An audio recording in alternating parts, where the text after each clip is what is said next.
क्या हुआ यार, अचानक बुला लिया, क्यों परेशान है? परेशानी तो है यार, छोटे को बंटवारा चाहिए था, मैं ऐसे दुकान दे आया हूँ। ऐसी क्या बात होगी, अचानक क्यों बंटवारा कर लिया आप दोनों भाइयों ने? यार इसी बात की मुझे खुद को समझ नहीं आती, पता नहीं इसके दिमाग में ये सब कैसे आया। मुझे कहता है कि मैं तुम्हारी दुकान में नौकरों की तरह काम करता हूँ, पता नहीं उसे क्या हो गया है। यार एक बार आप उसे समझाते तो सही ना। लेकिन यार वो समझने के लिए तैयार ही नहीं है। अब आप क्या करोगे? क्या करूँ यार, अब कुछ तो करना पड़ेगा, ऐसे निकम्मा तो मैं नहीं रह सकता। 6 महीने के बाद। सेठ जी, सैलरी का क्या बना?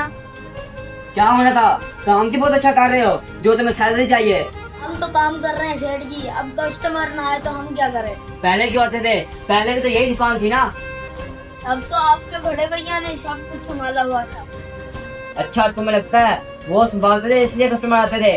अब मैं नहीं संभाल पा रहा, मेरा दिमाग पहले से खराब है, मैं अपनी किस्त नहीं दे पा रहा। अगर काम करना है तो करो, सैलरी मैं अपने हिसाब से दूंगा। नेक्स्ट पार्ट के लिए अकाउंट को फॉलो करें।